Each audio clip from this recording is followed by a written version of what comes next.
حمدا كثيرا طيبا مباركا فيه كما ينبغي لجلال وجهك وعظيم سلطانك অগণিত অসংখ্য দরুদ এবং সালাত বর্ষিত হোক মহান আল্লাহ প্রেরিত সর্বশেষ নবী এবং চূড়ান্ত নবী মানবতার মুক্তির দূত মুহাম্মদুর রাসূলুল্লাহ সাল্লাল্লাহু আলাইহি ওয়াসাল্লামের প্রতি আমরা সংক্ষিপ্ত আকারে একবার দরুদ পড়ে নিই। আল্লাহুম্মা সাল্লি আলা মুহাম্মদ আল্লাহুম্মা বারিক আলা মুহাম্মদ।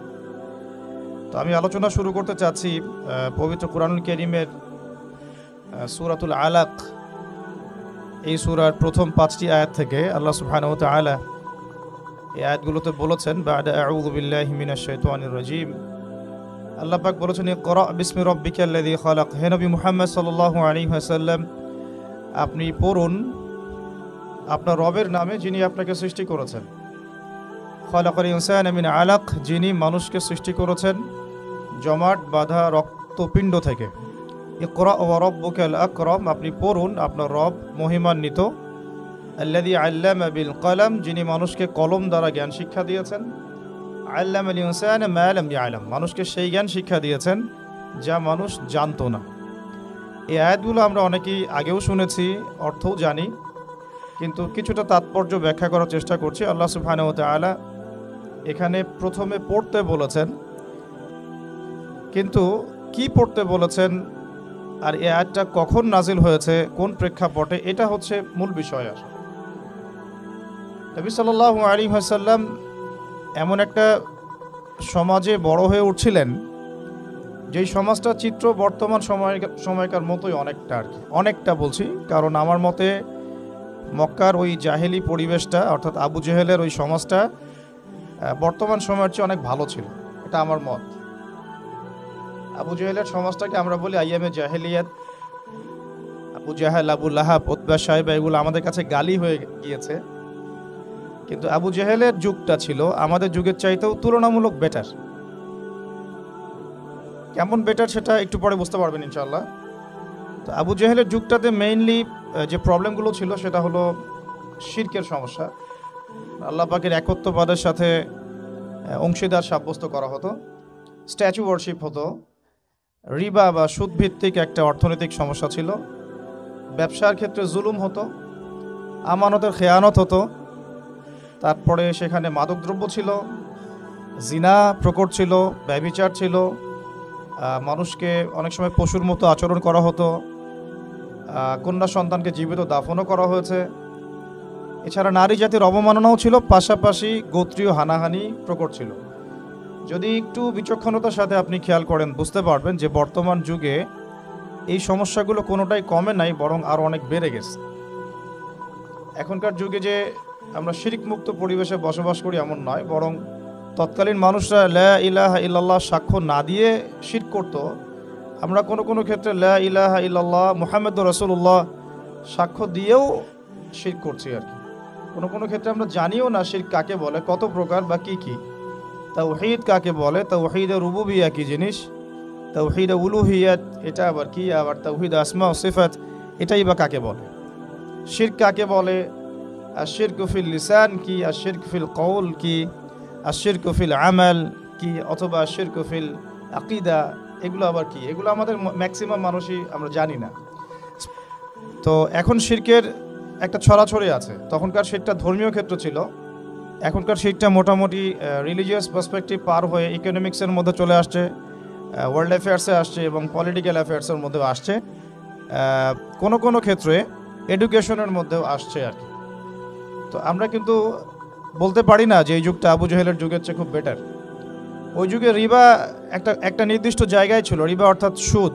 এখন এই রিবাটা মোটামুটিভাবে বাংলাদেশের প্রেক্ষাপটেই 64 বা 68 হাজার গ্রাম বাংলায় ছড়ায় পড়ছে। কোনো ক্ষেত্রে একটা ছোট্ট গ্রামের মধ্যেও গিয়ে দেখবেন যে 10 থেকে 15টা সুদী এনজিও কাজ করে। তো রিবা কোনো জায়গায় কমে নাই, বরং বৃদ্ধি পাইছে। এবং ওয়ার্ল্ড ব্যাংকের মাধ্যমে হোক, IMF-এর মাধ্যমে হোক, পুরো গ্লোবাল অ্যাফেয়ার্সটাই এখন সুদভিত্তিক একটা ব্যাংকিং সিস্টেমের আন্ডারে চলছে।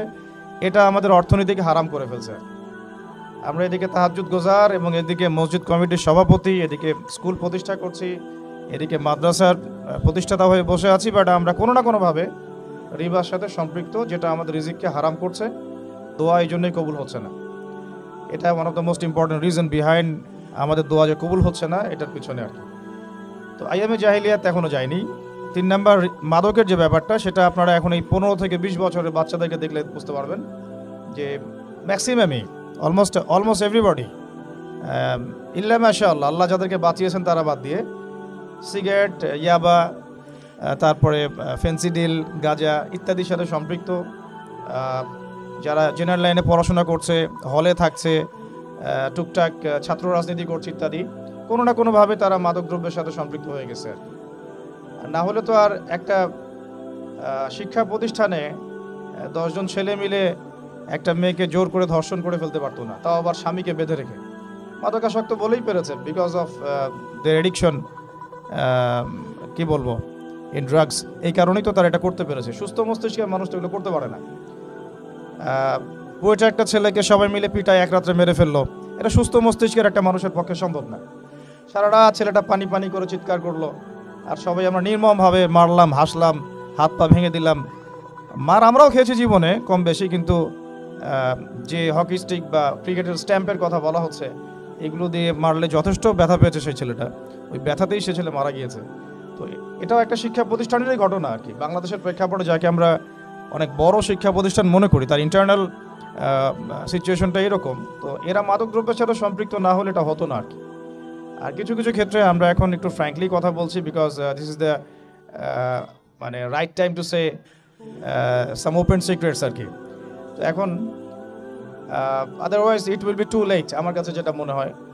তো ওই আইয়ামে জাহিলিয়াতের মাদকটা এখনও যায় নাই, বরং এখন TikTok generation, PUBG generation, free fire generation, হ্যাঁ, তারপরে প্যারালাইজড বুদ্ধি প্রতিবন্ধী কিছু জেনারেশন আসছে, যারা রাস্তাঘাটে এখানে ওখানে মাদকের সাথে সম্পৃক্ত, ছিনতাই করতেছে, রাহাজানি, টিজ করতেছে, মেয়েদেরকে নিয়ে ফুর্তি করতেছে ইত্যাদি।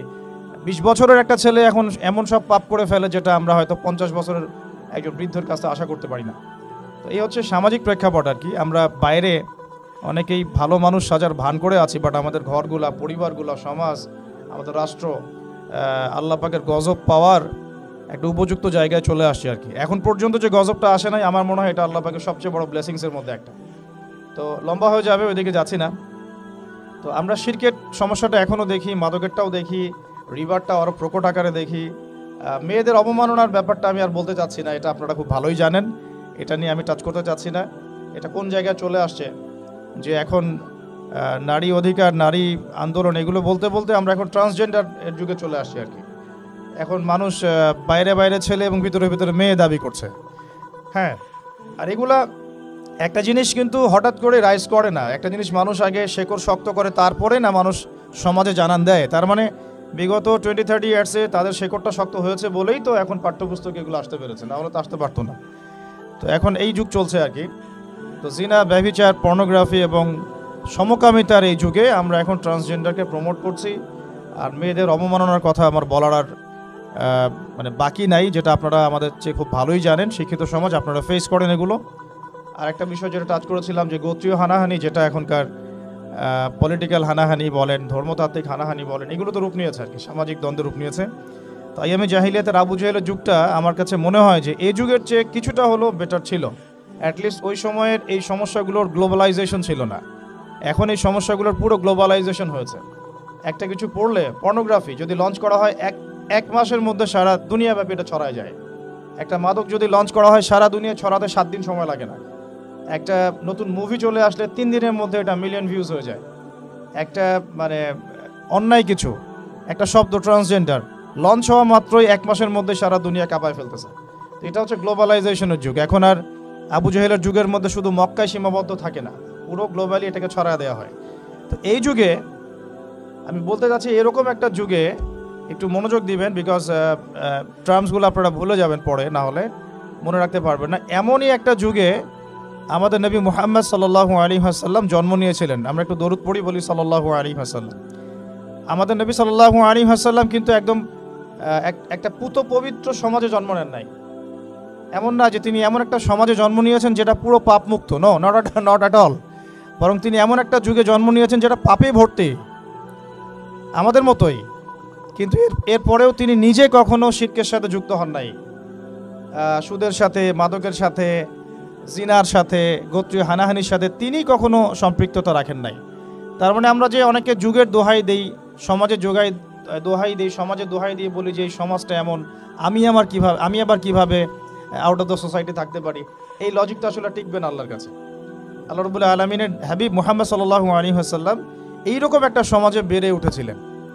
তারপরে আল্লাহ রাব্বুল আলামিন যেহেতু তাকে নবী বানাবেন, বা আগে থেকেই আল্লাহ পাকের তাকদিরে এটা লেখা আছে, তাই তিনি সমাজের এই জাহিলিয়াতগুলো থেকে নিজেকে সেভ করতেন, বাঁচিয়ে রাখতেন। হেরা গুহায় একা একা বসে থাকতেন, এগুলো কিন্তু আমরা দেখে আসছি আর কি। মানে কেন তিনি হেরা গুহায় একা বসে থাকতেন? তিনি কি ওখানে গিয়ে আসলে কোনো তপস্যা ধ্যান করতেন? আসলে ব্যাপারটা এমন না। তিনি সমাজের এই অরাজকতাগুলো দেখে নিজে খুব কষ্ট পেতেন। যেমন আপনি যদি 100% ইসলাম ফলো করা শুরু করেন, পাশের বাসায় যদি ধুমধারাক্কা গান বাজে, আপনার খারাপ লাগবে, আপনি মানে এম্বারাসড ফিল করবেন, খুবই রাগ উঠবে আপনার, মনে হবে যে কানটা বন্ধ করে রাখি, অথবা গিয়ে ওদেরকে শাসাই। নবী সাল্লাল্লাহু আলাইহি ওয়াসাল্লাম যখন দেখছেন সমাজের মধ্যে এইরকম সমস্যা, উনার কাছে সমাজটা তখন ভালো লাগছিল না। দ্যাট ইজ ওয়াই তিনি ওখান থেকে কাট অফ হয়ে হেরা গুহায় গিয়ে তিনি রাত কাটানো শুরু করলেন এবং আল্লাহকে ডাকা শুরু করলেন, আল্লাহ কিভাবে আমি এই সমাজটাকে, সোসাইটিকে চেঞ্জ করব। তখনই আল্লাহ পাক সূরা আলাকের এই যে 5টা আয়াত নাজিল করেছেন যে পড়ুন আপনি আগে। এখানে আমাদেরকে বুঝতে হবে, আল্লাহ পাক প্রথমে বলেন নাই যে এই সোসাইটি চেঞ্জ করতে চাও তুমি, তাহলে তুমি আগে নামাজ পড়ো, তুমি আগে সুদ খেও না, তুমি আগে মূর্তি পূজা ছেড়ে দাও, তুমি আগে এদের সাথে সশস্ত্র যুদ্ধ করো। আল্লাহ রাব্বুল আলামিন এমন কোনো কথাই বলেন নাই। মেয়েদেরকে পর্দায় রাখো, এমন কোনো কথা আল্লাহ পাক প্রথমে নাজিল করেন নাই। আল্লাহ পাক বরং বলছেন তুমি পড়ো।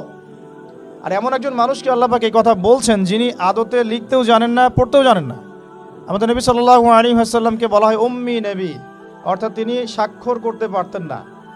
আমরা যেমন এখন শিক্ষার মানদণ্ড ফিক্স করেছি, কে কত বেশি সাইন করতে পারে, 76%, 86%, 56%, এটা শিক্ষার মানদণ্ড না। নবী সাল্লাল্লাহু আলাইহি ওয়াসাল্লাম নিজে নাম সিগনেচার করতে পারতেন না, তারপরেও তিনি এই মহাবিশ্বের সবচেয়ে জ্ঞানী মানুষ। তাহলে শিক্ষার মানদণ্ড আসলে কি? তো আমরা একটা বাইরের চোখ দিয়ে ওয়ার্ল্ডটাকে দেখতেছি আর কি। নবী সাল্লাল্লাহু আলাইহি ওয়াসাল্লামকে আল্লাহ পাক বললেন পড়ুন। নবীজি বলছেন, ওই সময়ও বলছেন মা নবী করি, আমি তো পড়তে জানি না। তখন জিবরাইল আলাইহিস সালাম তাকে চেপে ধরলেন খুব শক্ত করে, আবার ছেড়ে দিয়ে বলছেন ইকরা, পড়ুন। তিনি আবারও বলছেন মা নবী করি, আমি তো পড়তে জানি না, আমি তো পড়তে শিখি নাই কখনো, আমি তো আলিফ বা তা চিনি না। আবার চিপে ধরলেন শক্ত করে, তিনি বলছেন আমার মনে হয় জীবনটা বের হয়ে যাবে, এত শক্ত করে ধরেছেন। ছেড়ে দিলেন, ছেড়ে দিয়ে বললেন ইকরা বিসমি রব্বিকাল্লাযী খালাক, পড়ুন আপনার রবের নামে যিনি আপনাকে সৃষ্টি করেছেন। মানে পড়া আপনাকে আপনার রবই শিখাবেন ইনশাআল্লাহ। জ্ঞান তাহলে কার পক্ষ থেকে আসবে? আল্লাহর পক্ষ থেকে জ্ঞান আসে। তার মানে ইকরা বিসমি রব্বিকাল্লাযী খালাক, প্রত্যেকটা ইউনিভার্সিটির বাইরে এই জিনিসটা লেখা আছে। যত সেকুলার ইনস্টিটিউশন আছে যেখানে আল্লাহ বিরোধী সংবিধানও পড়ানো হয়, সেখানেও লেখা আছে ইকরা বিসমি রব্বিকাল্লাযী খালাক, পড়ুন আপনার রবের নামে যিনি আপনাকে সৃষ্টি করেছেন। তাহলে ওই আয়াতটার কি ব্যাখ্যাটা বুঝলেন আপনারা? এখানে বোঝানো হচ্ছে পড়ুন আপনার সেই রবের নামে যিনি আপনাকে সৃষ্টি করেছেন। মানে যে জ্ঞান আমাকে আল্লাহর দিকে নিয়ে যায় সেটাই হলো দ্য ডেফিনেশন অফ নলেজ। আবার বলতেছি, যে জ্ঞানটা আমাকে আল্লাহর দিকে নিয়ে যাবে সেটাই হলো জ্ঞানের সংজ্ঞা। যেই জ্ঞান আমাকে আল্লাহ থেকে দূরে সরায় দেয় ওইটা জ্ঞান নয়, এটাকেই বলে জাহেলিয়া, অজ্ঞতা। এখন আমরা যদি একটু টপ টু বটম হিসাব করি যে কোন কোন সাবজেক্ট, কোন কোন জ্ঞানগুলো আমাদেরকে আল্লাহর দিকে নিচ্ছে আর কোন কোন সিস্টেম আমাদেরকে আল্লাহ থেকে দূরে সরাচ্ছে, ব্যাস নিজেরাই ক্যালকুলেশন করে বের করতে পারবো কোনটা নলেজ আর কোনটা what is the definition of knowledge. তো এখন কথা হচ্ছে এর পরের আয়াতে আল্লাহ পাক বলছেন যে ইকরা বিসমি রব্বিকাল্লাযী খালাক, খালাকাল ইনসানা মিন আলাক। দেখো মানুষ এমনি এমনি অটোমেটিক্যালি সৃষ্টি হয়নি, মানুষকে আল্লাহ পাক আলাক থেকে সৃষ্টি করেছেন। যে আল্লাহ তোমাকে সৃষ্টি করেছেন সেই আল্লাহর দিকে যে জ্ঞান তোমাকে নিয়ে যাবে ওই জ্ঞান তুমি চর্চা করো, ওই জ্ঞান তুমি পড়ো। তারপরে ইকরা ও রব্বুকাল আকরাম, পড়ো কারণ তোমার রব মহিমান্বিত। তিনি তো লা তুযাহুবুল মানাত নন, তিনি মহাপরাক্রমশালী আল্লাহ সুবহানাল্লাহ, যিনি আলিমুল গায়বি ওয়া শাহাদা, যিনি আগেরও জ্ঞান জানেন পিছনেরও জ্ঞান জানেন, যিনি এই মহাবিশ্ব সৃষ্টি করার আগেই সব জ্ঞান লিপিবদ্ধ করে ফেলেছেন লাউহে মাহফুজে। তিনি জানেন এক্স্যাক্টলি কোন দিনে কিয়ামত হবে। তিনি মহাবিশ্বের প্রত্যেকটা প্রাণীর তাকদীর সম্পর্কে জানেন। আমাদের জ্ঞান কতটুকু আমরা জানি না আগামীকাল কি ঘটবে আমাদের সাথে। তো সেই মানে ক্ষুদ্র জ্ঞান নিয়ে আমরা মহাপরাক্রমশালী আল্লাহ পাকের জ্ঞানকে টক্কর দিচ্ছি এখন আর কি। সিচুয়েশনটা এখন এমন। আল্লাযী আল্লামা বিল কলম। শুধু তাই নয়, যে আল্লাহ মানুষকে কলম দিয়ে জ্ঞান শিক্ষা দিয়েছেন। এখানে পড়ার সাথে লেখার একটা ঘনিষ্ঠ সম্পর্ক আছে। কারণ আমি হাদিস রিসার্চ করতে গিয়ে পেয়েছি যে আল্লাহ রাব্বুল আলামিন কলম সৃষ্টি করেছিলেন 50,000 বছর আগে। সর্বপ্রথম যে সৃষ্টিগুলো আল্লাহ পাকের, তার মধ্যে আরশে আজিম, তারপরে কলম, আল্লাহে মাহফুজ। কলম সৃষ্টি করে আল্লাহ বলেছেন, কলমকে বলেছেন তুমি লিখো। কলম কথা বলেছিল যে মাযা আকতুব, আমি কি লিখবো।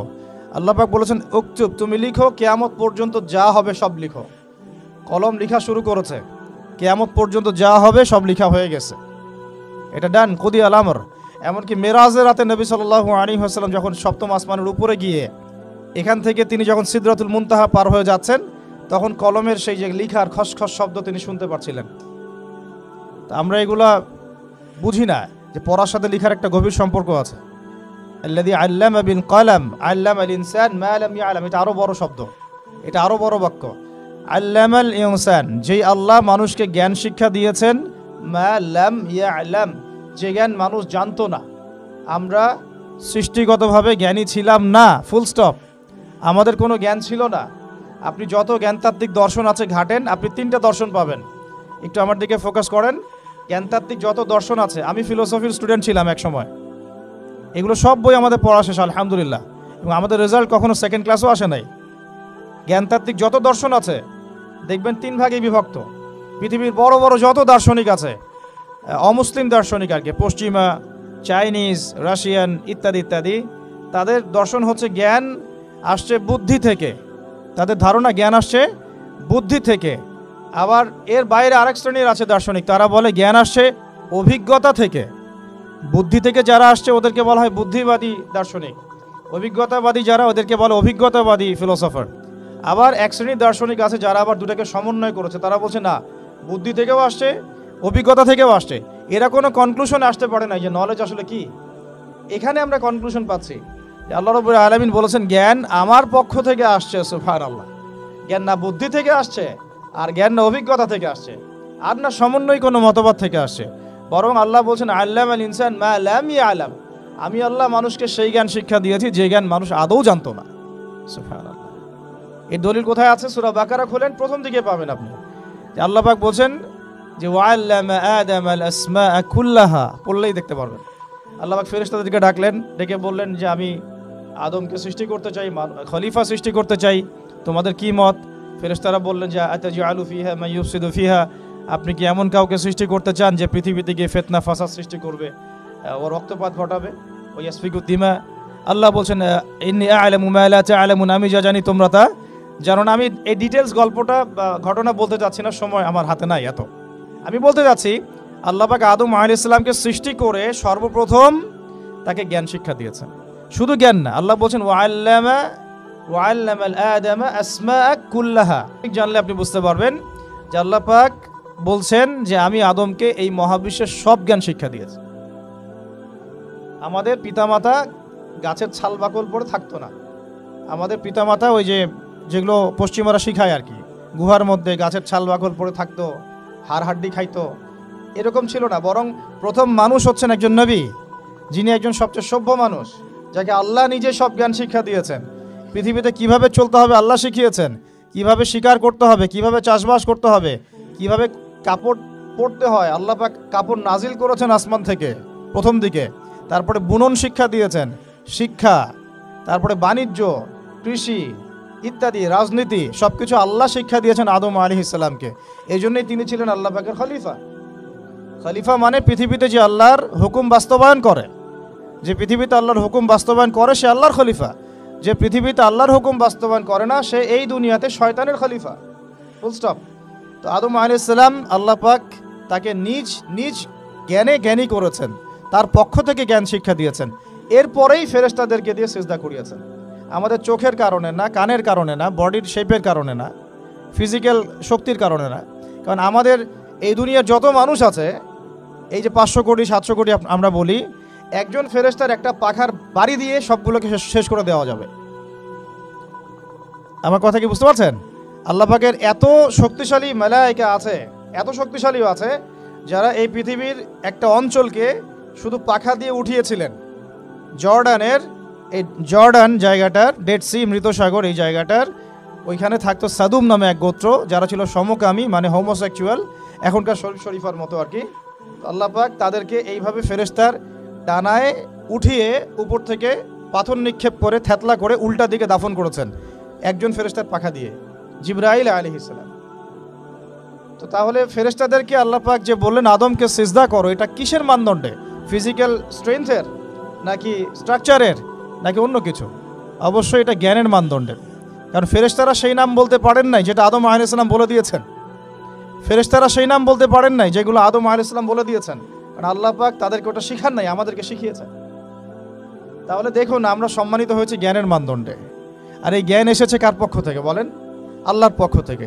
তাহলে আমরা এখন জ্ঞানের উৎসও জানলাম, সংজ্ঞাও জানলাম। জ্ঞান কি? জ্ঞান মানে সেটাই যা আল্লাহর পক্ষ থেকে আসে, যা আমার ইহকালীন কল্যাণ করবে, পরকালে মুক্তি দিবে। শুধু ইহকালীন কল্যাণ যদি করে তাহলে এটাকে আমরা বলি বস্তুবাদিতা, মেটেরিয়ালিজম। আপনারা অনেকে শিক্ষিত মানুষ এখানে, সবাই জানেন, এগুলো বোঝেন। এটাকে বলি বস্তুবাদিতা বা মেটেরিয়ালিজম, যেটা আমার দুনিয়ার কল্যাণে কাজে দিবে। ফর এক্সাম্পল টেকনোলজি, আমার সায়েন্স, আমার মেডিকেল সায়েন্স, আমার ইঞ্জিনিয়ারিং, এগুলো জ্ঞান, অবশ্যই জ্ঞান, উপকারী জ্ঞান, বাট এটা আমার পরকালে কোনো কাজ নাই। দুনিয়ার জন্য যদি এটা উপকারী হয়, কোরআন সুন্নাহর সাথে সাংঘর্ষিক না হয়, ইটস ওকে, আমরা এটা নিতে পারবো এই পর্যন্ত। যদি আবার সাংঘর্ষিক হয়ে যায়, ফুল স্টপ, তখন আবার নেওয়া যাবে না। তো এটাও জ্ঞানের একটা অংশ, এটাও জ্ঞানের একটা পার্ট। আর আরেকটা পার্ট হচ্ছে যেটা আমাকে হেয়ার আফটার, পরকালে আমাকে মুক্তি দিবে। এটা কিন্তু বস্তুবাদী জ্ঞান আমাকে দিতে পারবে না। এটা কোন জ্ঞান দিবে? আল্লাহর ওহী ভিত্তিক কোরআন এবং সুন্নাহর জ্ঞান। তাহলে জ্ঞানের ডেফিনেশন জানলাম, জ্ঞান কাকে বলে সেটাও জানলাম, কার পক্ষ থেকে আসছে সেটাও জানলাম। এখন শোনেন যে এই জ্ঞানটা প্রত্যেক নবী আম্বিয়া কেরাম চর্চা করেছেন। আদম আলাইহিস সালাম থেকে শুরু করে মুহাম্মদ সাল্লাল্লাহু আলাইহি ওয়াসাল্লাম পর্যন্ত। আমরা যে বলি, অনেকেই বলি 1,24,000, কেউ বলে 2,24,000, সংখ্যাটা আল্লাহ ভালো জানেন।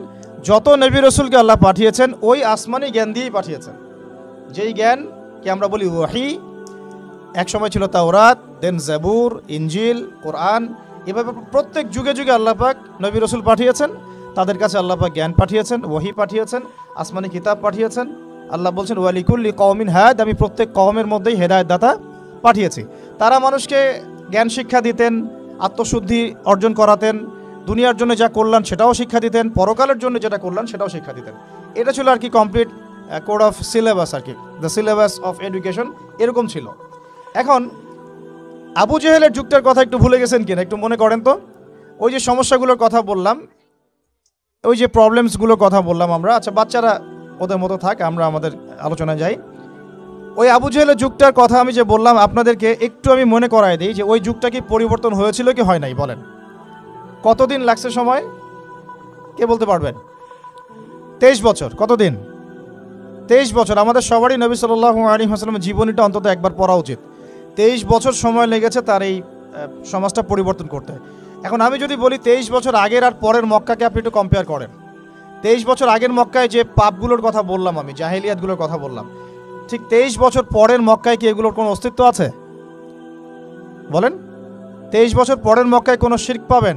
কোনো মূর্তি পূজা, কোনো নারীর শ্লীলতাহানি, রেপ, ধর্ষণ, জিনা, ব্যভিচার, মাদক, গোত্রীয় হানাহানি বা সুদ, কোনো কিছু ছিল না। তারপরে আমরা এই যুগটাকে সবচেয়ে শ্রেষ্ঠ যুগ বলে স্বীকার করতে এখন চাচ্ছি না, আধুনিকতার দোহাই দিই আর কি, সো কল্ড। দেখুন, এই 23 বছরের নবী সাল্লাল্লাহু আলাইহি ওয়াসাল্লাম পানি পড়া খাওয়ায় বেড়ান নাই মানুষকে।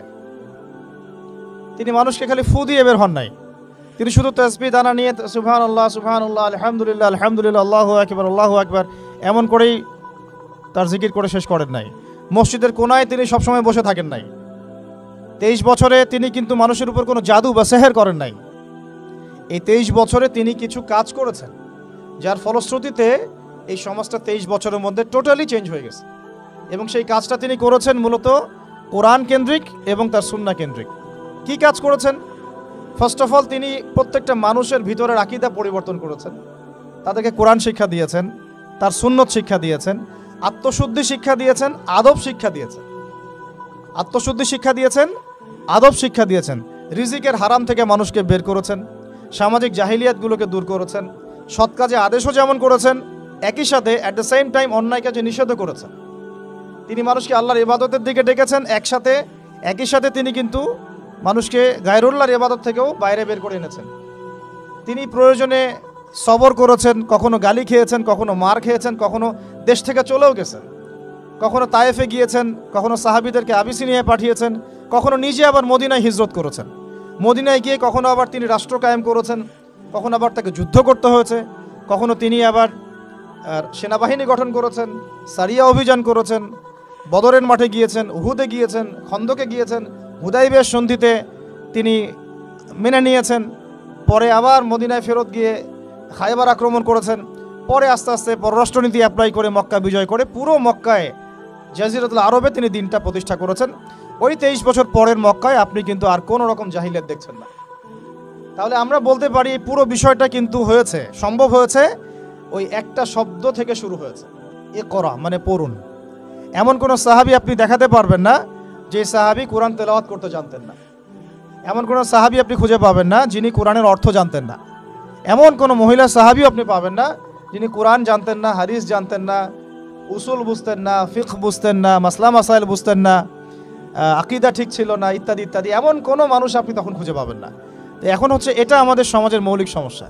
আর এখন যদি আপনি 90% মুসলিমের এই বাংলাদেশে সার্চ করেন, যদিও এটা এখন 90% নাই, অলমোস্ট 80% চলে আসছে, বিকজ দিন দিন আমাদের এখানে খ্রিস্টানদের সংখ্যা বাড়ছে, কাদিয়ানিদের সংখ্যা বাড়ছে, আরও অন্য জাতিদের সংখ্যা বাড়ছে, বিকজ অফ আমাদের শীতনিদ্রা। আমরা বলি আমরা এখন শীত নিদ্রায় আছি। আমরা পড়ে আছি জিলাপি, খোরমা, বিরিয়ানি, হাত বাঁধা, আমিন জোরে আসতে ইত্যাদি নিয়ে। এদিকে মাশাআল্লাহ নাউজুবিল্লাহ যা কাজ হওয়ার হয়ে যাচ্ছে, যা ধ্বংস হওয়ার সেটা হয়ে যাচ্ছে। তো এখন কথা হচ্ছে যে এই যে পরিবর্তনটা নবী সাল্লাল্লাহু আলাইহি ওয়াসাল্লাম করলেন, আমরা যদি এখন আমাদের দেশের দিকে তাকাই, ধরে নিলাম 90%ই মুসলিম দেশ, আপনি 90% মুসলিমের মধ্যে 80% দেখবেন নামাজই পড়ে না, 80% মেয়ে দেখবেন পর্দা নাই, 80% ফ্যামিলির মধ্যে প্রপার ইসলাম প্রতিষ্ঠা নাই, 80% মুসলমান আমাদের দেশে বিশুদ্ধ করে কোরআন তেলাওয়াত করতে পারে না, 80% মুসলমান দেখবেন জাকাত ফরজ হয়েছে যাদের, তারা জাকাত দেয় না, রমজান মাসে সওমও অনেকে রাখেন না। আমরা সৎ কাজে আদেশ সবাই করি না, অসৎ কাজে নিষেধের তো প্রশ্নই ওঠে না, সৎ কাজে আদেশও সবাই করি না। আবার আমরা যারা ধর্মতাত্ত্বিক কথা বলছি দাড়ি টুপি নিয়ে, আমাদের মতো ডিভাইডেশনের অভাব নাই, একেবারে হাজারটা ডিভাইডেশনে আমরা অলরেডি লিপ্ত হয়ে গেছি আর কি। তো এই যে একটা সমস্যা, আবার ইকোনমিক লাইফে আমরা ম্যাক্সিমামই সুদ খাচ্ছি, আমরা আমারও তো খেয়ানত করতেছি, মাপে কম দিচ্ছি, দুর্নীতি করতেছি, জানি আল্লাহ বলে একজন আছেন, জানি রসুল বলে একজন আছেন, জানি মৃত্যু হবে, জানি কিয়ামতে জবাবদিহি করতে হবে, জানার পরেও প্রত্যেকটা ক্ষেত্রে টপ টু বটম আমরা চুরি করতেছি, দুর্নীতি করতেছি, আমানতের খেয়ানত করতেছি, এবং আমরা বাইরে আবার জুমার নামাজও পড়তেছি, ঈদের নামাজও পড়তেছি, কোনো ক্ষেত্রে চিল্লা দিচ্ছি এবং শেষ বয়সে হজ করে মনে করতেছি যে আমি মাশাআল্লাহ জান্নাতে চলে যাব। আমাদের ইসলামের কনসেপ্টটা এরকম। এই কারণে আসলে আমরা আলটিমেট যে একটা সোশ্যাল রেভলিউশনের কথা বলি, এটা হয়ে উঠতেছে না। এখন অনেক বড় কথা বলে ফেললাম, এখন আমি বেসিক জায়গাতে এসে শেষ করি। দেখেন, নবী সাল্লাল্লাহু আলাইহি ওয়াসাল্লামের এই যে ভিত্তিটা, বেসটা সমাজ সংস্কারের, এটা তার ইন্তেকালের সাথে সাথে কিন্তু শেষ হয়ে যায় নাই, শেষ হয়ে গিয়েছিল কি, বরং তারপরে 4 খলিফার যুগ আসছে। কত খলিফা বলেন? আপনারা তো জানেন অনেকেই। আবু বকর রাদিয়াল্লাহু আনহু প্রায় 2-2.5 বছর শাসন করেছেন। তখন কি ওটা চেঞ্জ হয়ে গিয়েছিল, আবার জাহিলিয়াতে চলে গেছিল? না, ওই জায়গা ছিল, বরং আরও ডেভেলপ করেছে। তারপরে ওমর রাদিয়াল্লাহু আনহু 10 বছর, এই 10 বছরকে বলা হয় বিশ্বের ইতিহাসের সেরা শাসন। আজ পর্যন্ত কেউ এটা প্রতিষ্ঠা করতে পারেনি, পেরেছে? আধুনিক রাষ্ট্র ব্যবস্থার প্রত্যেকটাই ওমর রাদিয়াল্লাহু আনহু থেকেই আসছে, প্রত্যেকটা মন্ত্রণালয় পর্যন্ত। এরা এটা স্বীকার করতে চায় না। আমি আমার সাথে যদি বসে ডিবেট, আমি প্রমাণ করে দেখাবো ইনশাআল্লাহ। তারপরে আসছে উসমান রাদিয়াল্লাহু আনহুর 12 বছর, আরও ডেভেলপ করেছে। তারপরে আসছে আলী রাদিয়াল্লাহু আনহুর প্রায় 2-2.5-3 বছর।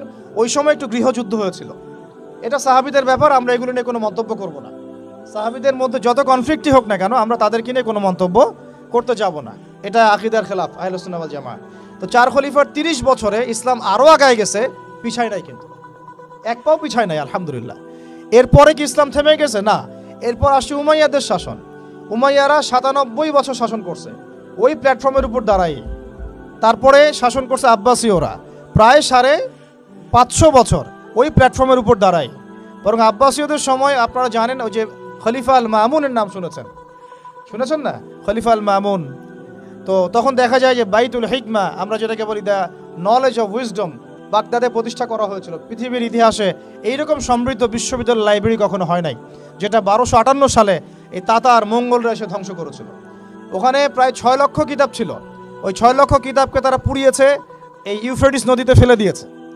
ওই কিতাবগুলো এখনও পাওয়া যায় নাই। না জানি ওই কিতাবে কী কী জ্ঞান ছিল আমরা জানিও না, কিন্তু এখন এগুলো এখনও আনা হয়নি, পাওয়া যায়নি। আর ওরা আমাদের সভ্যতা ধ্বংস করে দিয়েছিল, এই যে মঙ্গলরা, তাতারিরা, হালাকু খায়, চেঙ্গিস খানের বংশধর যারা। তো এগুলো হয়েছে হিস্ট্রিতে। ওই জ্ঞানতাত্ত্বিক রেভলিউশনের উপর দ্বারাই, ইকরা বিসমি রব্বিকাল্লাযী খালাক, ওর উপর দ্বারাই এই যে আমাদের খলিফারা শাসন করেছেন এভাবে। তারপরে আসছে মামলুকরা। মামলুকদের হাতে আবার এই যে আপনার এই যে কি যুদ্ধটার নাম, যেটা ইয়াদের সাথে হয়েছে, এই মঙ্গলদের সাথে, আইন জালুত, এটার নাম হচ্ছে আইন জালুতের যুদ্ধ। এই যুদ্ধে আবার মঙ্গলরা পরাজিত হয়েছে, তখন মঙ্গলদের দাপটটা কমে যায়। তারপরে আবার শাসন করেছে আইয়ুবিরা। আইয়ুবিদের মধ্যে আছে সালাউদ্দিন আইয়ুবির নাম শুনেছেন, যার হাতে বাইতুল মুকাদ্দাস জয় হয়েছিল। তারপরে শাসন করেছে এদিকে ফাতেমিরা, মোগলরা করেছে। তারপরে ওইদিকে কর্ডোভার দিকে আন্দালুসিয়ায় মুসলিমরা শাসন করেছে, এইদিকে আবার উসমানীয়রা শাসন করেছে। এইভাবে প্রায় 1250 বছর পুরো মুসলমানরা বিশ্বে শাসন করেছে ওই জ্ঞানতাত্ত্বিক বিপ্লবের উপর দাঁড়ায়। তারা জাহিলিয়াতে ফিরে যায় নাই। যখনই মুসলমানরা ইমান দুর্বল হয়ে গেছে, আমল দুর্বল হয়ে গেছে, আপনার তাসকিয়া দুর্বল হয়ে গেছে, হারাম রিজিক খাওয়া শুরু করেছে, দুনিয়াদার হয়ে গেছে, আমাদের চেতনা শেকড় ভুলে গেছে, হ্যাঁ, আমাদের মানে ইকোনমি নষ্ট হয়ে গেছে, পলিটিক্যাল অ্যাফেয়ার্সে গন্ডগোল চলে আসছে, তখন থেকে আস্তে আস্তে আমরা আবার এই ডমিনেটেড হয়ে গেছে। একে লাস্ট আমি হিসাব করেছি প্রায় 220 বছর, 220 বছরে এই ফরাসি বিপ্লবের পর থেকে আমাদের অধঃপতনের সময়টা শুরু হয়েছে। কারণ কি? অনেক কারণ। এই অনেক কারণের মধ্যে অন্যতম একটা কারণ হচ্ছে শিক্ষা ধ্বংস। আজকে যেহেতু আমরা এডুকেশন নিয়ে কথা বলছি, অন্য টপিকগুলো আমার টাচ করার দরকার নাই। অনেক কারণ। এই আমাদের যে লাস্ট 220 বছরে এই অধঃপতন, যে এখন আমাদেরকে নামাজের মাসআলা শেখাতে হয়, ওযুর মাসআলা শেখাতে হয়, আমাদের ছেলে মেয়েদেরকে ওমর, খালিদ, হামজার নাম শোনাতে হয়, চিনাতে হয়, হ্যাঁ, ইতিহাস জানাতে হয়, ফিকের মাসআলা শেখাতে হয়। কোরআন তেলাওয়াত করতে পারে না 80% মানুষ। ওযু মাসআলা, গোসলের মাসআলা, ফরজ ওয়াজিব সুন্নাত মুস্তাহাব জানে না। 80% জেনারেল লাইনে পড়ে, তারা নামাজের মাসআলা বুঝতেছে না। মানে এখন যে একটা পুরো ম্যাসাকার অবস্থা, এটা লাস্ট 220 বছরে এমনি এমনি হয় নাই। বেশ কিছু কারণ আছে। তার মধ্যে আমি একটা কারণ ফাইন্ড আউট করেছি, সেটা হলো এই ইকোনমিক কারণ, একটা পলিটিক্যাল কারণ, একটা হচ্ছে সাংস্কৃতিক আগ্রাসন, একটা হলো কাফেরদের দৌরত্ব, একটা হলো আমাদের চেতনা মানে নষ্ট হয়ে যাওয়া, শেকড় থেকে দূরে সরে আসা। সবচেয়ে বড় কথা, আল্লাহ এবং তার রাসূলের সাথে যে প্রতিশ্রুতি দিয়েছিলাম আমরা, এখান থেকে আমরা খেয়ানত করেছি। আর খেয়ানতকারী, মূল কথা এটা। এখন কথা হচ্ছে এই লাস্ট 200 বছর আবার কিভাবে এডুকেশনটা নষ্ট হয়ে গেল, কিভাবে, এটা একটা পয়েন্ট। এই পয়েন্টটা আমি আপনাদেরকে জাস্ট 2 মিনিটে বোঝাচ্ছি। এডুকেশনটা নষ্ট হয়ে যায় নাই, বরং এডুকেশনটা কি হয়েছে? এডুকেশনটা মেরুকরণ হয়েছে। এডুকেশনটার কি হয়েছে বলেন? মেরুকরণটা কি? মেরুকরণ মানে হচ্ছে যে আমরা এটাকে শিক্ষা, যে আসলে শিক্ষাই, ইসলামী শিক্ষাও শিক্ষা, ইংরেজি শিক্ষাও শিক্ষা, ম্যাথামেটিক্সও শিক্ষা, সায়েন্সও শিক্ষা, আর্টসও শিক্ষা, কমার্সও শিক্ষা, যতক্ষণ না সেটা কোরআন সুন্নাহর সাথে সাংঘর্ষিক হয়, সব কিছুই জ্ঞান। এই কনসেপ্টটা আমরা ভুলে গেছি। এই কনসেপ্টটা আমাদের বাপদাদাদের ছিল, মানে 1200 বছর আগে যারা ছিল তাদের এই কনসেপ্টটা ছিল। আমি যে কলমটা দিয়ে কথাগুলো লিখেছি না, এই কলমের যে বলটা আছে, এই বলটা আবিষ্কার করেছে মুসলমানরা। এই কলমটা আবিষ্কার করেছে মুসলমানরা। এই যে কফিটা খাইতে খাইতে আমি এটা লিখছি, এই কফিটা আবিষ্কার করেছে মুসলমানরা। এই কাগজ, এই যে আপনার দফতর, চেয়ার, এই টেবিল, মানে আপনি যেগুলা দেখতেছেন সামনে, যা সামনে দেখতেছেন আপনি, সবই মুসলমানদের।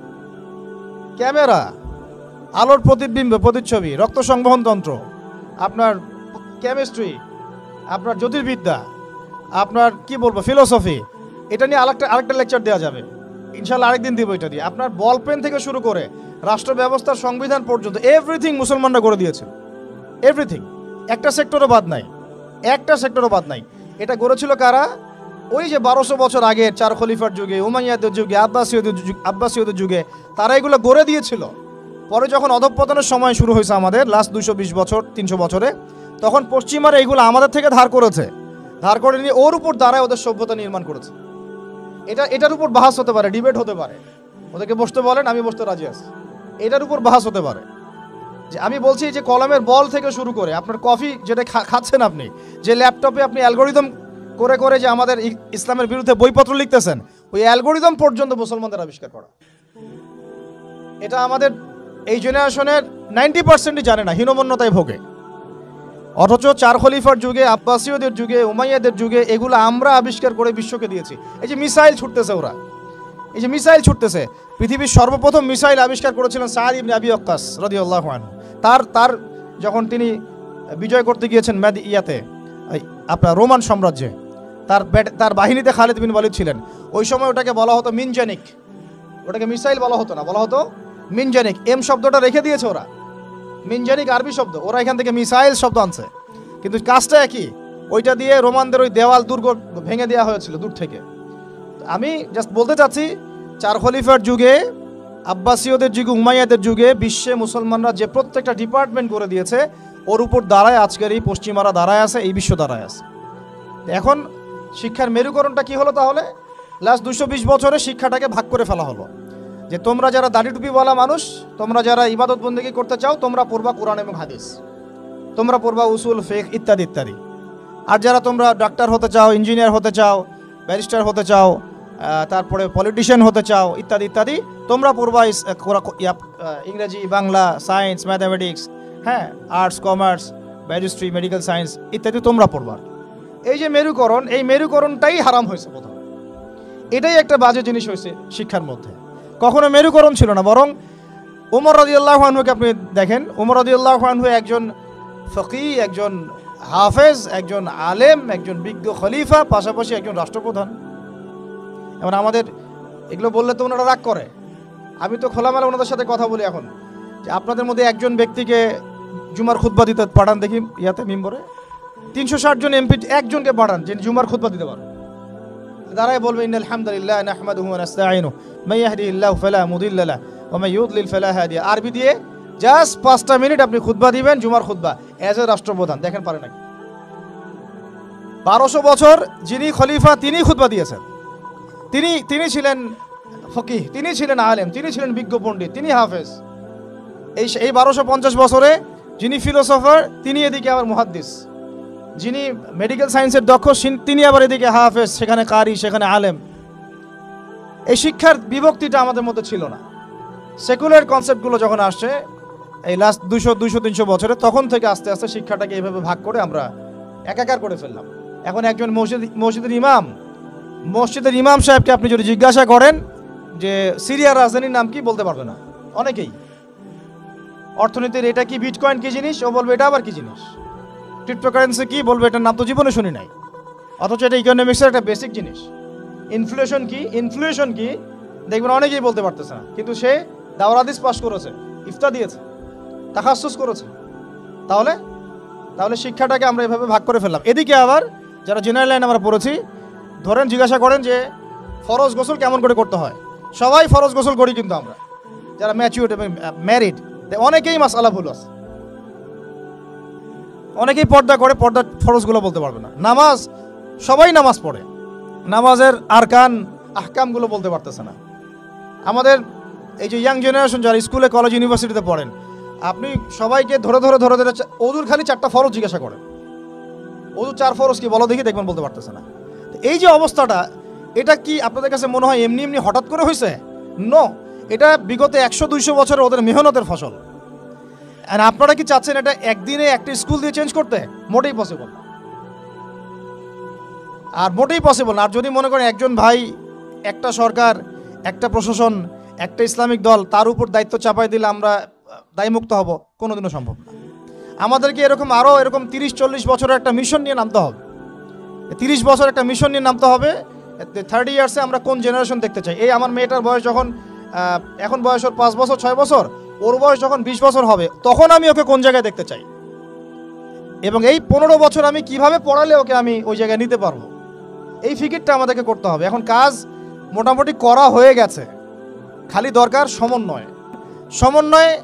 আবু তোহা আদনান ভাই করবে না, সমন্বয় মিজানুর রহমান আজহারি ভাই করবে না, সমন্বয় বাংলাদেশের শিক্ষামন্ত্রীর দিকে তাকায় থেকে লাভ নাই। সমন্বয় অমুক হুজুর তমুক দল তারা করবে না। সমন্বয়ের দায়িত্ব আপনার সবার, আপনাদের সবার। কারণ সন্তান তো আপনার ফিকির কি, আপনার চিন্তা কি। আমরা সবাই রেডিমেড পাইলে সেখানে গিয়ে একটা জিনিসকে মানে নার্সিং করতে চাই, যে ওরা করুক তারপরে গিয়ে আমি জয়েন হব না। এই চিন্তাটাই ত্যাগ করতে হবে। আপনাদেরকেই তৈরি করতে হবে প্ল্যাটফর্ম, আপনাদেরকে প্ল্যাটফর্ম তৈরি করতে হবে। আমি খোলামেলা কথা বলতেছি, আপনাদেরকে জায়গা দিতে হবে রংপুরে। যদি রংপুরে চান যে এরকম কোনো স্কুল না, এটা তো জাস্ট স্কুল, একটা বিগিনিং, প্লে থেকে 5 পর্যন্ত। ওরা মাস্টার্স পড়বে না, মাস্টার্স পরীক্ষা দিবে না, ওই পর্যন্ত তো আরও 15 বছর বাকি আছে। এই 15 বছরও তো এই লাইনে গেলে ওকে জানোয়ার বানায় দিবে। এই 15 বছর যদি এই লাইনে যায়, দেখা এমন হতে পারে ও সমকামী হয়ে গেছে। ও কয়দিন পরে এসে একটা ছেলেকে বিয়ে করে এসে বলবে যে ও তো মনে মনে মেয়ে তাই বিয়ে করছি, তখন আপনি মুখ দেখাবেন কিভাবে? এমন তো হইতেই পারে। অস্বাভাবিক কিছু না, এগুলো হচ্ছে তো এখন। তো এখন আমি খোলামেলা কথা বলতেছি যে এই দায়িত্বটা আমার বা আমাদের একার নয়। ভুল ধরা যাবে অনেক, আমাদের সীমাবদ্ধতার শেষ নাই, ভুলের কোনো শেষ নাই, স্বীকার করতেছি। এরা চেষ্টা করতেছে, কিন্তু আমি জানি চেষ্টাটা মানে প্রয়োজনের তুলনায় নিতান্তই কম। আমাদেরকে সবাই মিলে চেষ্টা করতে হবে। আগে দরকার জায়গা। যদি আপনার জায়গা থাকে বা আপনাদের যদি জায়গা থাকে, আগে আপনারা জায়গা দেন রংপুর শহরে। কারণ আমরা চাই না যে কোনো জায়গায় কারো বাসায় ভাড়া নিয়ে আমাকে প্রতিষ্ঠান করতে হয়, এটা আমি চাই না। এটা আমরা কেন করব এটা? আমরা যদি আমাদের বাচ্চাদের ফিউচারের জন্য উদ্বিগ্ন থাকি, তাহলে আপনারও তো উদ্বিগ্ন হওয়া উচিত। আপনার যদি 100% জমি থাকে, 10% দিয়ে দেন, 20% দিয়ে দেন, 50% ওয়াকফ করে দেন। এটা আপনার কেয়ামতের জন্য, কেয়ামতের মাঠ পর্যন্ত জারিয়া হয়ে থাকবে ইনশাআল্লাহ। এটা তো আমার দায়িত্ব না, এটা আপনারও দায়িত্ব। আপনার যদি ব্যালেন্স থাকে, আপনি এখানে কন্ট্রিবিউট করেন, বিল্ডিং নির্মাণ আপনি করেন। আমার কাছে বলেন ভাই আপনি কি দিতে পারবেন, আমি আপনাকে পুরো সিলেবাস করে দিতে পারবো ইনশাআল্লাহ। একদম প্লে থেকে নিয়ে মাস্টার্স পর্যন্ত। আমি কিন্তু এমনি কথাগুলো বলি নাই। আমাকে যদি গভর্নমেন্ট এখনও ডাকে, কল করে উপরের লেভেল থেকে, আমি বলছি 5 বছর সময় নেব, খালি জাস্ট 5 বছর সময় নিব ইনশাআল্লাহ। আমাকে 100 জনের প্যানেল দিয়ে দেন, পুরো শিক্ষা সিস্টেম চেঞ্জ করে দেওয়া যাবে ইনশাআল্লাহ। আল্লাহ পাক আমাদেরকে বুদ্ধি প্রতিবন্ধী হিসেবে তৈরি করেন নাই। যারা আছে এদের মাথায় কি আছে, এরা কি পাস করে আসছে, এটা আমরা খুব ভালো করে জানি, আমরা খুব ভালো করে জানি। কিন্তু আমরা অন্যকে আন্ডারএস্টিমেট করতে চাচ্ছি না। আমাদের নিজেদের উপর কনফিডেন্স আছে আমাদের। এটাকে চেঞ্জ করা খুবই সম্ভব, ভেরি মাচ পসিবল। এই ক্লাস 5 পর্যন্ত বাচ্চাদেরকে যদি আমরা এভাবে গড়ে তুলতে পারি, আস্তে আস্তে পর্যায়ক্রমে 8, 9, 10 এভাবে গিয়ে আমরা ইনশাল্লাহ মাস্টার্স পর্যন্ত যেতে পারবো ইনশাল্লাহ। আর যদি দেখা যায় না এই সিস্টেমে পারছি না, তাহলে কোনো সমস্যা নেই, আমরা এটার নাম মাদ্রাসা দিয়ে দিব, কোনো সমস্যা নাই। তহা জিন্নুরাইন ইসলামিক স্কুলের দরকার নাই, আমার তহা জিন্নুরাইন ইসলামিক মাদ্রাসা থাকলেও চলবে। স্কুলই হতে হবে শেষে, নট নেসেসারি। আমার দরকার সিলেবাসটা কি, আমি পড়াচ্ছি কি, আমার এনভায়রনমেন্ট কি, আমার বাচ্চারা খেলতেছে কিনা, ভালো খাচ্ছে কিনা, ওদের পরিবেশ কেমন, এটা মূল কথা, আমার টাইটেলটা মূল কথা না। আর এই প্রজেক্টটা আমরা চাই সারা বাংলাদেশের 64টা জেলায় একটা করে বড় বড় ইউনিভার্সিটি হোক এবং 68,000 গ্রাম বাংলায় একটা করে মক্তব হোক। তাহলে দেখবেন আগামী 20 বছরে আমি ইনশাআল্লাহ আপনাদেরকে একটা প্রজন্ম করে দিতে পারবো ইনশাআল্লাহ। তবে এই দায়িত্বটা কিন্তু আমার একার না। আমি আপনাদেরকে উদাত্ত আহ্বান খোলামেলা বলতেছি, আপনাদেরকে আগে আসতে হবে। জায়গা থাকলে জায়গা দেন, আপনাদের অর্থের কন্ট্রিবিউশন করতে পারেন সেটা করেন, যদি আপনি ব্যালেন্স দিতে পারেন সেটা করেন, ফাইন্যান্সে হেল্প করতে পারেন সেটা করেন। যদি আপনি এটা এত কিছু না পারেন, আপনার কিছু একটা বিল্ডিং আছে, আল্লাহর জন্য দিয়ে দেন। এটা আপনি আমাদেরকে দিচ্ছেন না, আল্লাহর জন্য দিচ্ছেন। আপনি যদি এটাও না পারেন, অন্তত তাহাজ্জুদে আমাদের জন্য দোয়া করেন, অন্তত দোয়া করেন, অথবা বুদ্ধি দেন, পরামর্শ দেন, বা ধৈর্য ধরে সবর করে আমাদের সাথে থাকেন, থেকে 10টা বছর ওয়েট করেন, দেখেন কি হয়। আমার শুধু আমার মেয়েকে নিয়ে ফিকির না তো, এই প্রত্যেকটা বাচ্চা আমার বাচ্চা, আল্লাহর কসম করে বলতেছি। প্যালেস্টাইনে যখন আমরা দেখি যে আমাদের এক একটা বাচ্চা না খেয়ে মারা যাচ্ছে, তখন আমার নিজের যৌবনের উপর আমার ধিক্কার আসে যে আমি যুবক হয়ে এখানে বসে আছি, আর আমি এই মানে কি বল মন্দের ভালো কিছু কাজ করার চেষ্টা করতেছি, অথচ আমাদের এই যে কচিকাঁচা বাচ্চাগুলো প্রত্যেকদিন বোমের শিকার হচ্ছে। ধিক্কার আমাদের যৌবনের উপরে, আর ধিক্কার আমাদের ক্ষমতার উপরে, আর ঠিক ওইসব রাজতন্ত্রের উপরে যাদের ভিত্তির উপর দাঁড়ায় ওই কাজগুলো তারা করতেছে। আমি বলতে গেলে অনেক বেশি আবেগী হয়ে যাই, তো ওইদিকে আমি যাচ্ছি না। বাচ্চাদের ক্ষুধা পাইছে, আমি শেষ করে দিচ্ছি। আমি জাস্ট আপনাদেরকে 10টা নসিহা করব, জাস্ট পয়েন্ট বাই পয়েন্ট। আমি ফজরের পরে এটা বসে লিখেছিলাম। আপনারা এই 10টা কাজ কখনো ছাড়বেন না, আমাকে ওয়াদা করেন, এই 10টা কাজ আপনারা বাচ্চাদের ফিউচারের স্বার্থে কখনো ছাড়বেন না ইনশাআল্লাহ। আমার 1 মিনিট শেষ করে দিচ্ছি। আমার আহ্বান আপনাদের প্রতি একটাই, যে দায়িত্ব এটা আমাদের একার না। ইসলামিক স্কুল করা চারটাখানি কথা না। আমরা এমন একটা সমাজে বাস করি, ভালো কিছু দেখলেই বিভিন্ন লকব লাগায় দেওয়া শুরু করি। কালকে যদি আমাকে একটা লকব লাগায় দেয়, আপনি তো কিছু করতেও পারবেন না। অতএব এই কাজটা আমার একার নয়, এই কাজটা আমাদের সবার। ভালো কিছু দেখলেই আমরা ট্যাগ লাগানো শুরু করি। আর আমাদের ভিতরে যে শত্রুটা আছে, এরা থাকলে বাইরের শত্রুর দরকারই নাই। আর খোলামেলা কি বলবো আপনাদেরকে? ইসলামিক স্কুল করাটা মূল উদ্দেশ্য না আমাদের। আমাদের উদ্দেশ্য হচ্ছে ইসলামিক ইউনিভার্সিটি করা, প্রত্যেক জেলায় অন্তত একটা করে, যেখানে একটা বড় ক্যাম্পাস থাকবে, আবাসিক জায়গা থাকবে, নুরানি থেকে শুরু করে নাজেরা, হিপস, একদম দাওরা ইফতা পর্যন্ত, পাশাপাশি প্লে থেকে মাস্টার্স পর্যন্ত, এই দুটাকে কম্বাইন করা হবে ইনশাআল্লাহ। এটার জন্য আপনাদের পক্ষ থেকে আমাদের দরকার সহযোগিতা। আমি এভাবে কিন্তু কখনো এভাবে সহযোগিতা কখনো অনলাইনেও চাই না, অফলাইনে বলিনি কখনো। যতটুকু পারছি আমরা নিজেদের মতো করে করছি, বাট এটা আমার একার পক্ষে আর পসিবল না, আমাদের পক্ষে মোটেই পসিবল না। আমাদের বড় জায়গা দরকার, মাঠ দরকার, এরা খেলবে, আবাসিক জায়গা দরকার। তারপরে এদের ধরেন যে ভালো ভালো টিচার আনবো, আমাকে ভালো স্যালারি দেওয়া লাগবে। আমি যদি ট্রেনার আনতে চাই, আমাকে আরও ভালো ভালো স্যালারি দিতে হবে। আমার দরকার উন্নত পরিবেশ, হাইলি রেকমেন্ডেড একটা ক্যাম্পাস। আমার দরকার স্থায়ী ক্যাম্পাস, যেটা আমাদের স্থায়ী তোহা জিন্নুরাইন অ্যারাবিক মাদ্রাসার নামে ওয়াকফ করা, যেখানে অন্য কারো হস্তক্ষেপ থাকবে না। যে আমাদেরকে বাড়ির মালিক বললেই 2 দিন পর বলতে পারবে না যে কালকে ছেড়ে দেন বাড়ি, পরশুদিন ছেড়ে দেন বাড়ি, মানে মগের মূল্যক একটা প্রতিষ্ঠান মুহূর্তের মধ্যে তো ছেড়ে দেওয়া যায় না। একটা স্বপ্ন নিয়ে আমরা দাঁড়াইছি এখানে। তো এগুলো যারা বুঝে না তাদের সাথে তো আমাদের কথা বলে লাভ নয়। যারা বুঝেন তাদের প্রতি আমার উদাত্ত আহ্বান, আপনারা আপনাদের জায়গা থেকে আগায় আসেন ইনশাআল্লাহ। এটা আমাদের জন্য না, আপনি আপনার সন্তানের জন্য, এই সমাজের জন্য, এই জাতিকে ভালো কিছু দেওয়ার জন্য, একটা প্রজন্ম বিনির্মাণের স্বার্থে আপনারা আমাদের সাথে থাকবেন ইনশাআল্লাহ। এটা আমরা আশা করি আপনাদের কাছে। তো আমার 10টা নসিহত হচ্ছে, এক, যে আমাদের বাচ্চাদেরকে ওদের লক্ষ্যটাকে স্থির করাবেন, ওদের জীবনের লক্ষ্যটাকে, 1 নাম্বার জান্নাত। এবং আমাদের বরেণ্য যে মানে সিংহ পুরুষরা আছেন উম্মার, ওদেরকে চিনাই দিবেন, ওদের মতো ওদেরকে হতে বলবেন। তোমাকে হামজার মতো হতে হবে, তোমাকে খালিদের মতো হতে হবে, তোমাকে ওমর ইবনুল খাত্তাবের মতো হতে হবে, তোমাকে আলী ইবনে আবি তালেবের মতো হতে হবে, তোমাকে মারিয়াম আলাইহিস সালামের মতো হতে হবে, তোমাকে আয়েশার মতো হতে হবে। এই চেতনাগুলো ছোটবেলা থেকে ওর মধ্যে ইনস্টল করেন। ও সামনে একটা রোল মডেল দেখবে যে আমাকে এরকম হতে হবে। এইসব ক্যাটরিনা সব ফেলান, এগুলা পরিমণি সব ফেলান, এগুলা বাদ দেন। যা চলতেছে যে সাকিব টাকিব সব বন্ধ করেন, এইসবে কোনো ফিউচার নাই। এইসব ফিউচার হয়তো দুনিয়াতে কিছু দিতে পারে, কিন্তু পরকালে আল্লাহ পাকের আযাব গজব থেকে বাঁচার কোনো অপশন নাই। 2 নাম্বার, সন্তানকে নিজের মনে করবেন না। সন্তানকে মনে করবেন এটা আল্লাহর আমানত আপনার কাছে। এই আমার ছেলে, এটা আমার ছেলে না, এই ছেলেটা আল্লাহ পাক আমাকে দিয়েছেন। বিশ্বাস করেন আমরা তো ওকে নেওয়ার জন্য চেষ্টাও করি নাই। এমন হয়নি আপনাদের সময়? সন্তান না চেষ্টা করতো সন্তান আসে নাই? কোনো ক্ষেত্রে এমন হয়েছে সন্তান নষ্ট করার মানুষ চেষ্টা করছে, তাও সন্তান আল্লাহ দিয়েছেন। সন্তান আমার না, সন্তান আল্লাহর দেওয়া, আমার কাছে আমানত। একে যদি আমি সুসন্তান রূপে মানুষ না করি, আগামী দিনে ওমর না বানাই, তাহলে আল্লাহ আমাকে ধরবে। That's all. 1 নাম্বার, সন্তানকে ওর গন্তব্য চেনাবেন, ওকে আমাদের সিংহ পুরুষদেরকে পরিচয় করায় দিবেন, ওর মতো তাদের মতো হতে বলবেন। এবং সন্তানকে আপনি নিজের মনে করবেন না, সন্তানকে মনে করবেন আল্লাহর দেওয়া জাস্ট একটা আমানত। 3 নাম্বার, সর্বোচ্চ সেরা কারিকুলাম যারা দিচ্ছে ওই রকম প্রতিষ্ঠানে আপনি ওকে পড়াবেন। এরকম প্রতিষ্ঠান যদি সরকার দেয় তাহলে সরকারি প্রতিষ্ঠানে পড়াবেন, আমার কোনো সমস্যা নেই। যদি না দেয় তাহলে বেসরকারি, আর যদি বেসরকারিও না থাকে তাহলে আমরা গড়ে তুলব ইনশাআল্লাহ তাআলা। 3 নাম্বার হচ্ছে এটা, 3 নাম্বার। 4 নাম্বার, আল্লাহর ওয়াস্তে, এটা আমি প্রথমে বলতে চাইছিলাম, আল্লাহর ওয়াস্তে ডিভাইসের এডিকশন থেকে বাচ্চাদেরকে বাঁচান। ডিভাইসের এডিকশন এত মারাত্মক যে আমি নিজে এখন কোরআনের আয়াত ভুলে যাচ্ছি দিন দিন। এই ডিভাইস আমার হাতে যেটা আছে, এটা একটা পয়জন, এটা একটা হিপনোটাইজ করার যন্ত্র মানুষকে। এই মোবাইলের এডিকশন থেকে বাচ্চাদেরকে বাঁচাবেন আল্লাহর ওয়াস্তে। যদি আপনি বাচ্চাকে হাফেজ বানাতে চান, আলেম বানাতে চান, কারি বানাতে চান, মুহাদ্দিসা বানাতে চান, এটা হাতে থাকলে আপনি পারবেন না। এটাতে এডিক্টেড হয়ে গেলে আপনি কোনোভাবেই বাচ্চাকে মেমোরি ধরে রাখতে পারবেন না। বহু হাফেজে কোরআন ভুলে গেছে দিন দিন এটার কারণে। এটার মধ্যে অ্যাডাল্ট্রি অনেক কিছু আছে, ওরা এগুলো বোঝে, ওরা এগুলো এখন বোঝে, কিন্তু ওরা ছোট নাই এখন। এগুলো একটা কার্টুন দেখতে গিয়ে ওরা 10টা দেখে ফেলবে, আজে বাজে জিনিস দেখে ফেলবে।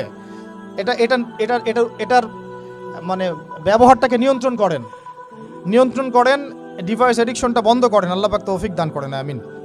5 নাম্বার হচ্ছে ম্যানুফ্যাকচার্ড কোনো খাবার বাচ্চাদেরকে খাওয়াবেন না। ফিজিক্যালি ওদেরকে ফিট রাখার চেষ্টা করবেন। ম্যানুফ্যাকচার্ড খাবার মানে একটু আগে দেখলাম যে বাইরের খাবারগুলো এটা খাচ্ছে, চিপস টিপস ইত্যাদি, এগুলা ওর হজম শক্তি নষ্ট করবে, ফিজিক্যাল স্ট্রেংথ নষ্ট করবে, ওর মেমোরি শার্প হতে দিবে না। ওকে ভিতর থেকে ওই যে একটা শব্দ একটু আগে বলেছে এক ভাই, যে ব্রয়লার মুরগি বানাই দিবে, আসলেই তাই বানাই দিবে। আমরা ঢাকা শহরে যখন থাকি, ছেলেপেলেদের 15 বছরের ছেলের ভুঁড়ি দেখলে আমাদের মনে হয় যে কি একটা অবস্থা। ফাস্টফুড, পিৎজা, বার্গার, কফি, এইগুলাই ওদের জীবন। তো এইরকম হইলে এই ছেলেপেলেগুলো না ফিজিক্যালি স্ট্রং থাকতে পারবে না মেন্টালি। আর মনে রাখবেন, কোরআনে আল্লাহর কিতাবের মধ্যে আল্লাহ পাক নেতৃত্ব দেওয়ার 2টা গুণাবলী বলেছেন। কয়টা বলেন? মাত্র 2টা। নেতৃত্ব দেওয়ার জন্য ওই রকম জায়গায় যেতে হলে 2টা গুণাবলী এনশিওর করতে হয়। একটা হচ্ছে ফিজিক্যাল স্ট্রেংথ, একটা হচ্ছে ইলমের স্ট্রেংথ। বাস্তাতাউ ফিল জিসমি ওয়াল ইলম আও বাস্তাতাউ ফিল ইলমি ওয়াল জিসম, মানে জ্ঞানে এবং দৈহিক শক্তিতে বলীয়ান হওয়া। ছোটবেলা থেকে খাবারে যদি আপনারা সচেতন না হন, এই বাচ্চারা বড় হয়ে দেখবেন যে 15, 20, 30 বছরেই ভেঙে পড়ে গেছে। আমরা এটা চাই না। বিশুদ্ধ খাবার এবং ম্যানুফ্যাকচার্ড খাবার ত্যাগ করা, বাইরের খাবার বন্ধ, এবং যে রুট লেভেল থেকে ভালো খাবার এনে ওদেরকে খাওয়াবেন। পরিষ্কার পরিচ্ছন্নতাকে সর্বোচ্চ গুরুত্ব দিবেন, নিট অ্যান্ড ক্লিন থাকবে আর কি। আমার সাথে আমার পরিবারের যে মাঝে মাঝে যে একটু মিষ্টি ঝগড়া হয়, আমার একটা জিনিস নিয়ে ঝগড়া হয় যে বাচ্চারা পরিষ্কার না কেন, চকচকা না কেন, একদম সবসময় চকচকা থাকবে। না হলে এই যে হাত দিয়ে এটা ধরতেছে, পেটে হাত দিয়ে মুখে হাত দিবে, পেটটা নষ্ট হয়ে যাবে। বাচ্চাদের হাইজেনিক পরিবেশ দিতে হবে। আল্লাহ পাক তৌফিক দান করেন। এটা হলো 5। 6 নম্বর হচ্ছে নিয়মিত ওদেরকে খেলতে দিবেন। এটা আমি নিজে লিখেছি, কারণ ছোটোবেলায় আমরা অনেক খেলাধুলা করেছি। আমি একটু বুঝাই জাস্ট 1 মিনিটে। যত বেশি খেলবে তত সোয়েট হবে, মানে ঘামবে। যত ঘামবে তত ক্লান্ত হবে, যত ক্লান্ত হবে ঘামবে তত কোলেস্টেরল কমে যাবে, ব্লাড সার্কুলেশনটা খুব ভালো হবে। তারপরে যত খেলবে ও টায়ার্ড হবে, তখন ও খাবে বেশি, মানে ভালো জিনিস খাবে বেশি, রুচি বাড়বে। যত ভালো খাবে ঘুম তত ক্লিয়ার হবে, ঘুম যত ক্লিয়ার হবে ওর ব্রেন তত শার্প হবে, ব্রেন যত শার্প হবে ও অল্প সময়ে যা পড়তে পারবে, যা মুখস্থ করতে পারবে, এটা 10 ঘন্টায় আপনি পারবেন না। বিশ্বাস করেন, আমি আমার স্টুডেন্ট লাইফে কোনোদিনও মনে হয় 2 থেকে 3 ঘন্টার বেশি পড়ি নাই, কোনোদিনও না, কোনো পরীক্ষার আগেও না, এসএসসি, এইচএসসি, ইন্টার, মাস্টার্স, কোনো পরীক্ষার আগেও না। আমার তো মনে আছে যে আমি ওই ইন্টারমিডিয়েট পরীক্ষার আগে আমরা ভিডিও গেম খেলতে গেছিলাম মোস্তফা, মনে আছে আপনাদের? মনে নাই? ওই যে কাচারি বাজারে, এই যে কাচারি বাজারে আগে এখানে একটা গেমিং জোন ছিল, আপনাদের অনেকে মনে আছে যারা আমার এজের আছেন, মনে নেই আপনাদের? হ্যাঁ ভাই, জানেন তো, বাক্সের মধ্যে থাকতো, হ্যান্ডেল থাকতো। কালকে পরীক্ষা বলছে, পরীক্ষা দূর, কিসের পরীক্ষা? আমার ইংরেজি আগে পড়া আছে, আমার পড়া লাগবে না, এত কনফিডেন্স, বিকজ 1 ঘন্টা পড়ছি, আমার হয়ে গেছে। এই হলো অবস্থা। মানে বাচ্চাকে খেলতে দিতে হবে, খেলতে দিলে ওর ব্রেন ডেভেলপমেন্টে অনেক কাজে দিবে, ক্ষুধা বাড়বে, ঘুম ভালো হবে, ইনশাআল্লাহ তাআলা ওরা পড়া দ্রুত মনে রাখতে পারবে ইনশাআল্লাহ তাআলা। 7 নাম্বার হচ্ছে ভাই, এটা আমাদের ভাই বোনদের জন্য, যে পারিবারিক বন্ধনটা ভালো রাখেন।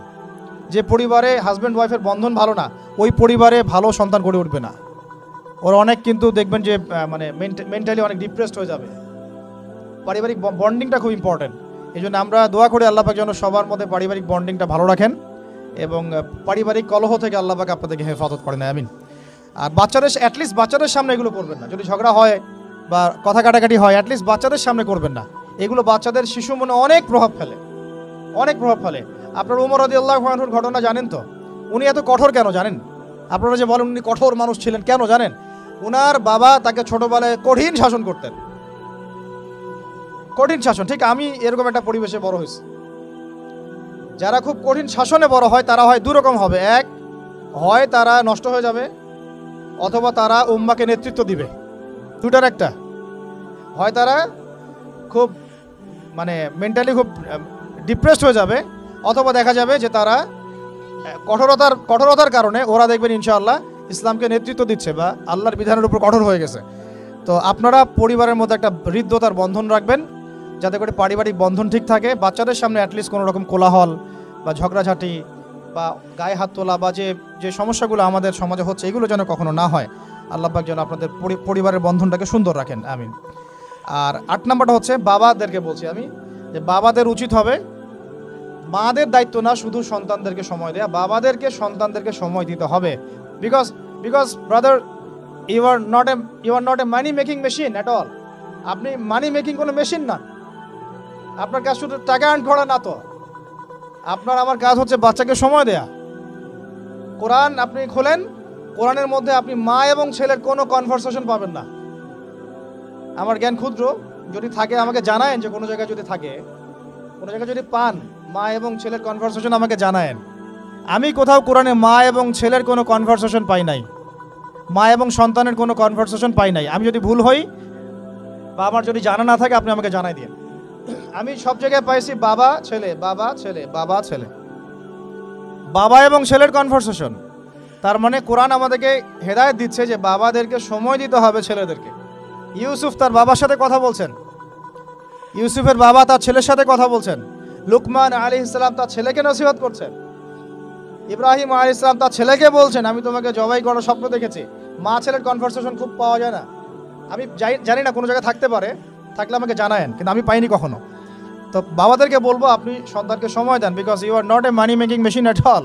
আপনি কোনো মানি মেকিং মেশিন নন। এটা হলো 8 দুটো বলে শেষ করতেছি। 9 নম্বর হচ্ছে সন্তানকে চাপ দিবেন না, চাপ দিয়ে ওকে জোর করে কোনো কাঠামো দেওয়ার চেষ্টা করবেন না, বরং আপনি খুঁজে বের করেন আপনার সন্তানের মধ্যে ইউনিক প্রতিভা কি আছে। এই মেয়েটার মধ্যে হয়তো একটা প্রতিভা আছে যেটা আমার মেয়ের মধ্যে নাই, এর মধ্যে একটা প্রতিভা আছে ইউনিক যেটা ওর মধ্যে নাই, ওই ছেলেটার মধ্যে একটা প্রতিভা আছে যেটা আবার এই মেয়ের মধ্যে নাই। আপনি কখনো কারোর সাথে কারো তুলনা করবেন না। তুমি মারিয়ামের মতো ফার্স্ট হতে পারো নাই কেন, তুমি ওই সুমাইয়ার মতো সেকেন্ড কেন হলো না, তুমি ওই আবদুল্লাহর মতো কেন ফার্স্ট হলো না, কখনো এরকম তুলনা করবেন না। এগুলো করলে ছেলেরা ভিতর থেকে, মেয়েরা ভিতর থেকে খুব ডিপ্রেসড হয়ে যায়, আত্মবিশ্বাস হারায় ফেলে। ওরা মানে মনে করে হয়তো আমার দ্বারা কিছু হবে না। বরং আপনি আরও উৎসাহিত করবেন, কোনো সমস্যা নেই বাবা, কোনো সমস্যা নেই আম্মু, এবার পারো নেই পরে এবার হবে ইনশাআল্লাহ। বরং তাদেরকে সময় দিবেন এবং খুঁজে বের করবেন যে কোন প্রতিভা আপনার মেয়ের মধ্যে, আপনার ছেলের মধ্যে আছে। কেউ দেখবেন খুব ভালো লিখতে পারে, কেউ ভালো আবৃত্তি করতে পারে, কেউ ভালো নেতৃত্ব দিতে পারে, কেউ ভালো দেখবেন যে মাশাআল্লাহ মুখস্থ করতে পারে। প্রতিভা বিচক্ষণতার সাথে ফাইন্ড আউট করতে হবে। এটা আমার কাজ বাবা হিসেবে, আপনার কাজ মা হিসেবে। আল্লাহ পাক আমাদেরকে এটা করার তৌফিক দান করেন। আমি জোর করে চাপায় দেওয়া যাবে না। আর একটা নসিহত শেষ, সেটা হলো আমরা তো 5 ওয়াক্ত নামাজ পড়বই, বাচ্চাদেরকে তো ইসলামিক পরিবেশ দিবই। আমাদের তাহাজ্জুদের ওয়াক্তে 2 রাকাত নামাজ পড়াটাকে আপনার উপর ফরজ করে নেন। তাহাজ্জুদের ওয়াক্তে অন্তত 2 রাকাত নামাজ পড়াকে আপনার আমার উপর ফরজ করে নেন, যদি ওটা ফরজ না, ফরজ করে নেন। কারণ ওই সময় দোয়া যেগুলো করা হয় আল্লাহর কাছে একদম সরাসরি কবুল হয়। আপনাদেরকে আমি একজন মনীষীর কথা খালি বলবো, ইমাম বুখারী রাহিমাহুল্লাহ, নাম শুনেছেন আপনারা? তার কিতাব কিয়ামত পর্যন্ত ইনশাআল্লাহ পড়ানো হবে। ওইটা না পড়ে কেউ আলেম হয় না, তাই না বিষয়টা? তিনি যে একসময় অন্ধ ছিলেন আপনারা কি জানেন? তিনি যে একসময় চোখে দেখতে পারতেন না আপনারা কয়জন জানেন?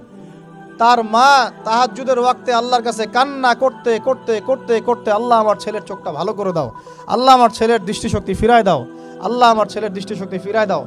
মায়ের এই দোয়া আল্লাহ পাকের আরশ পর্যন্ত পৌঁছে যায় অলৌকিকভাবে, মিরাকুলাসলি। ইমাম বুখারী রাহিমাহুল্লাহ সকালবেলা উঠে চোখে দেখা শুরু করেছে। আজকে ইমাম বুখারী কি এবং তার কিতাবের মূল্য কি, তার মর্যাদা কোথায়, তার কিতাব না পড়লে আমাদের মধ্যে কোনো মানুষ আলেম হতে পারবে না, এটা আমরা এখন স্বতঃস্বীকৃত। কিভাবে হয়েছে ভাই বোনেরা? দোয়ার মাধ্যমে। প্রচুর দোয়া করতে হবে সন্তানদের জন্য। আমি যতবার বাইতুল্লাহ যতবারই জিয়ারত করেছি, তাওয়াফ করেছি, প্রত্যেক তাওয়াফে আমি সবসময় দোয়া করি আমার ছেলে মেয়েদের জন্য। আল্লাহ আমার ছেলে ওসমানকে ওসমান রাদিয়াল্লাহু আনহুর মতো বানাও, শর্টকাট দোয়ার কি। আমার ছেলে মেয়ে মারিয়ামকে মারিয়াম আলাইহিস সালামের মতো বানায় দাও। আল্লাহ আমার মেয়ে আয়েশাকে আয়েশা রাদিয়াল্লাহু আনহার মতো বানায় দাও। আল্লাহ আমার ছেলে ওমরকে ওমর ইবনে খাত্তাবের মতো বানায় দাও। আপনারা এভাবে দোয়া করতে থাকুন। দোয়া কবুলের সময়গুলো খুঁজে খুঁজে বের করে দোয়া করতে থাকতে হবে ইনশাআল্লাহ। বাবা মার দোয়া আল্লাহ পাক ফেলবেন না ইনশাআল্লাহ। আল্লাহ পাক আমাদেরকে এই বিষয়গুলো আমল করার তৌফিক দান করেন। আর সব সময় ছেলে মেয়েদেরকে আত্মবিশ্বাস দিবেন। যত তাদেরকে কনফিডেন্স দিবেন ওরা আরও ভালো করবে। যত ধমক দিবেন এই তুই পারিস না, তোর দ্বারা হয় না, তুই কি করস, ইত্যাদি ইত্যাদি, তত দেখবেন ও আর পারতেছে না।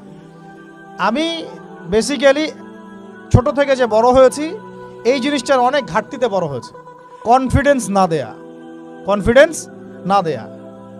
তবে সবাই সব কিছু হয় না, কিছু ব্যতিক্রম বিষয় থাকে।